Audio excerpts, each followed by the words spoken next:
Hello everybody from this corner of St Albans actually. I've been traveling all over the place. If you look into my Instagram you'll see that yesterday was a busy day. Chris Smalling interview was great and he will be one of my top 5 points from this week. I'm starting with Chris because I managed to hear his story about how he lost his dad when he was very young, how his mom and his brother and him became like a unit of support, certainly, how his mom allowed him to dream that he wanted to be, if he wanted to be a footballer, go and do that, but also work hard on your academic studies. And he almost made it to university. There was a time where they were living on benefits, and he ate what he called yellow food, which is the frozen food that has got that peculiar yellow color. No vegetables, no fruit, none of that. And he went to non-league football, and from there eventually made it to Fulham. Finally, of course, to Manchester United. And all the story suggests somebody that's got a positive mind frame that wants to go up in the world. That means just improve himself and get the best he can be. And I really enjoy the chat. It's part of long conversations I'm having with big football people for 5 Live, BBC 5 Live, and the Football Daily podcast and radio show. So I hope you enjoy it. I'm sure that my editor, Arya Yujutsu, is going to put your details of it so you can go and either ignore the rest of this video or actually just look at it later on. In any case, I felt I had to share this with you. The video of it, like the video of all the conversations I've had this season, will be in this YouTube channel in the summer. So I hope you enjoy it. The second point has to be with Chris Smalling and Messi and the game at Old Trafford between Manchester United and Barcelona. And I kind of disagree with Chris because he felt that Barcelona were there for the taking, that it was a missed opportunity. What I saw was actually a Barcelona that did not need to go the extra gear, and actually they don't want to defend high all the time. So that means that they are happy even to let other teams take the ball, especially if it's a team that doesn't feel fully comfortable with it. On the other hand, so what I'm trying to say is that Barcelona didn't need to go the extra gear after they got the goal, a goal that came after 48 passes, 11 players involved, and 2 minutes, 12 seconds of possession. After that, the goal came, and he was lucky, of course, because the header from Luis Suarez was going out. But in any case, he felt that after that, it was a Barcelona that thought, we lost the 3 away games in quarterfinals. It's perhaps a time to actually take advantage of this result and make sure that we don't concede. So then, of course, they had to apply themselves defensively, and they did that. And that's why I said, in a season that perhaps didn't start at its best, then right now Gerard Piqué is one of the best centre-backs in the world. There's no doubt about that. Alongside Van Dijk, to me, the 2 best centre-backs in the world. So that's from the Barcelona point of view. From Manchester United's point of view, the positives are, I feel, that after a very shy start, a start in which basically just had Manchester United not doing what Solskjaer wanted them to do, which is to pressure high, to be on the forefront. There was none of that in the first few minutes, perhaps because they were taken aback by the occasion, perhaps because it was Barcelona, and when they started keeping the ball, you actually got a Barcelona that controls the game a little bit better. Perhaps it was the awe of the occasion, but in any case, what you had was a Manchester United that didn't feel comfortable in the first few minutes. But then when they released the shackles, is that an expression, they felt much more free to go on the attack. And when they did that, even though they did have not one single shot on target, what they certainly had was the occasion to attack and be on the edge of the box. But I think what Chris perhaps gets confused that the fact that they had possession, they had the chances, didn't mean that Barcelona were just in a bad position. They perhaps wanted that, were happy to do that. They had to defend around the box, and they were doing so with a lot of players. And that's because Valverde has added that to the team.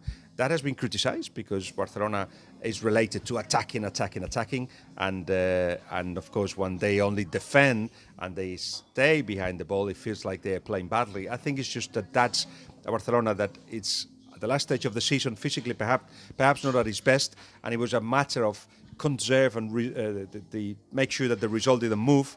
You may see a different Barcelona in the second leg, but accidents happen, and it will need perhaps a little bit of an accident, because I think Barcelona is superior to Manchester United. But in any case, as I say, anything can happen. It's left still open for the second leg. Barcelona seem to be favourites from this point on. You must have heard that the story about Paul Pogba having exchange of words, or at least a tense relationship with Solskjaer. And when that gets published, it comes on the back of a hidden agenda. Either the media trying to make a story where there isn't, but of course following the line that Pogba wants to go to Madrid, or his entourage trying to make noise, out of which there is only one winner, which is the player. The player may get another contract at Manchester United, or perhaps a transfer to Real Madrid. Well, I'll tell you that behind this story in particular, there's nothing. It's rubbish. They've got a very good relationship, as they've always had since Solskjaer coached him in the youth setup at Manchester United. There is a lot of respect for Solskjaer. That has not changed at all. They wanted Solskjaer in the side from the moment that he was a temporary coach. Everybody at the squad wanted him to stay on, and Pogba was very a leader of that. Now, the Real Madrid want him. I said it before. Yes, Zidane will want him. 500 million they're going to have to spend on Pogba. They won't spend that kind of money. I can tell you right now. Manchester United are not selling Pogba. So this is a story that has to do with the fact that, as I said, the only winner here is the player, because he may get a contract at the end of it. I don't think there's much legs to this story right now. But for Real Madrid, it's also interesting that the name comes out. Why? Because there'll be other players that they will want. And if they believe those other players that Pogba is in the equation, they may just reduce their demands and sign for Real Madrid pretty soon. But in terms of Pogba and Solskjaer, it's all rubbish. The Hazard Real Madrid is one that we keep coming back to very often because it's happening, because Hazard and Real Madrid have got an agreement, and now it's a matter for Chelsea to see the repercussions of appealing against the ban. It happened this week, the appeal, so at some point Chelsea will hear what UEFA is thinking of it, and if they suspend the suspension, so they've got the summer to sign and sell. In any case, they won £100 million. Chelsea and Real Madrid are not willing to pay that kind of money. They think 80-90 million would do, euros. It's close to £100 million. But anyway, the idea is that to get it as cheaply as possible. Remember that he's got only 1 year left in his contract. One more thing on Real Madrid. It's been reported that Jonathan Barnett met Real Madrid, and it's true. It's been reported that Jonathan Barnett and Real Madrid have agreed a price for Bale to be sold. Not true. I've been told that in that conversation with Real Madrid, Bale was in the equation. I think the Bale conversation will be had when Real Madrid come to Bale and to his representatives to say, now let's talk about this, because the timing is not right for that kind of chat. The meeting was about other things, which is interesting. I'll have to find out what other things there were.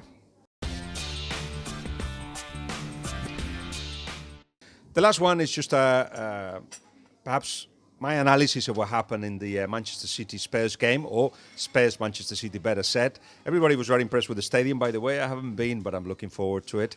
And I put on Twitter a little bit an explanation of why Manchester City did the things they did, and Pep Guardiola did the things he did on the game, starting with the fact that Kevin De Bruyne didn't start. Well, De Bruyne had played almost every minute since he came back from injury, and of course now for Manchester City's Crystal Palace, Spurs, Manchester United in 10 days. So it was a time to rest De Bruyne, because also at the back of the mind of Pep Guardiola were the defeats against Monaco 5-3 and against Liverpool, conceding in the first leg of the Champions League knockout stages against Liverpool 3 goals in 31 minutes, and it was about trying to make sure that there was a good enough result to go back to the second leg. This is a 2-leg affair, so it was about being a tiny bit more conservative than usual with Gundogan and Fernandinho behind the ball. But what Spurs did fantastically well was to actually allow the centre-backs to have the ball, but from the moment the ball went to the midfielders, to be on top of them, and the fluidity of Manchester City was not to be seen anywhere. This kind of medium block defence in which they disconnected the midfield to the forwards of Manchester City came back on the back of the October encounter between Spurs and City, in which City won, and Ederson, if you remember, played a lot of long balls to avoid the pressure high of Spurs. So Spurs knew that they couldn't do that, so instead what happened was that they defended in a medium block. What was interesting that Pep Guardiola counter-attacked that by putting Delph sometime coming in and helping Gundogan and Fernandinho. There was also the swap between Sissoko and Winks, depending what the move of City was. Then Spurs had to, when Kane came off with injury, put Lucas Moura up front, swap as well Son and Eriksen. It was fascinating tactically. It's the kind of game that if you want to learn about football, just keep an eye on the movements of the players and why things have been done. I had the privilege to actually be next to Paco Ayestaran, the former Valencia manager and assistant to Rafa Benitez at Liverpool, who was opening my eyes about all of that. And we discussed all that in the Football Daily podcast on Thursday, the Euroleagues podcast, which is out there for the BBC. And maybe, Ari, I will just put you a link as well, so then you're able to actually go and listen to it. Because that's it for Top 5 this week. And I hope you enjoyed it. There'll be more, of course, and a great week ahead for the quarterfinals of the Champions League. We'll be discussing all that in the next Top 5 next week. Meanwhile, ta-ra.